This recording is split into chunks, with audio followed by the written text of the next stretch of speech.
আগের একটা ভিডিওতে এই গ্রিডটা কোথায় লাগাবো সেটার জন্য তোমাদেরকে ভোট করতে বলেছিলাম। এটা ছিল অপশন 1, 2 অ্যান্ড ফাইনালি অপশন 3।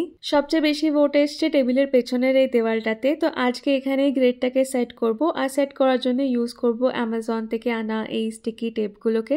গ্রিডটা তো বসিয়ে নিলাম, চলো তোমাদের এবার দেখাই গ্রিডে কি কি লাগাবো। এই ছোট জিনিসগুলোকে আমি সব বক্সে করে শিফটিং এর টাইমে ঢুকিয়ে রেখেছিলাম। এরকম ছোটখাটো জিনিস কালেক্ট করতে আমার বেশ ভালো লাগে। এই ডাইনোসরটা যেমনি অ্যামাজন থেকে কেনা, এটা ইনস্টাগ্রাম স্মল বিজনেস থেকে, আর এই জিনিসটা আমার পাওয়া ম্যাকডির কিডস মেনু থেকে। এই জিগলিপাফটাকে দেখো কি কিউট দেখতে, যা নজর লাগছে এটা তো লাগাতেই হবে। এই ড্রিম ক্যাচারটা এখান থেকে বড় মনে হচ্ছে, বাট এটার কম্প্যারিজনে দেখো অনেকটাই ছোট, আর এটা পারফেক্ট ফর দ্য গ্রিড। এটার কালার কম্বিনেশনটা আমার খুব পছন্দের।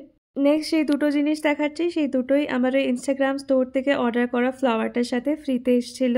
এটা আমার নেওয়া হাম্পি থেকে, আর গ্রিডটা মেটালের বলে পেছনে চুম্বক দেওয়া আছে, এটা খুব ভালো করেই আটকে যাবে। এটা কোনো পোকেমন কিনা জানি না, তবে এটাকে আমি ডাকি জিগলুর ভাই পিগলু, আর এটা ওর পাশেই থাকবে। এটা গোয়া থেকে আনা, তবে জারটা কাচের বলে আমি এটাকে ইউজ করি না। আর ফাইনালি এই লেপেল পেনটা আমার মিশো থেকে কিছু একটা জিনিসের সাথে ফ্রিতেই পাওয়া। চলো এবার সাজিয়ে নেওয়ার পালা। তো আমি আগে থেকে কিছুই ভেবে রাখিনি, যেটা যেখানে মনে হয়েছে জাস্ট বসিয়ে দিয়েছি।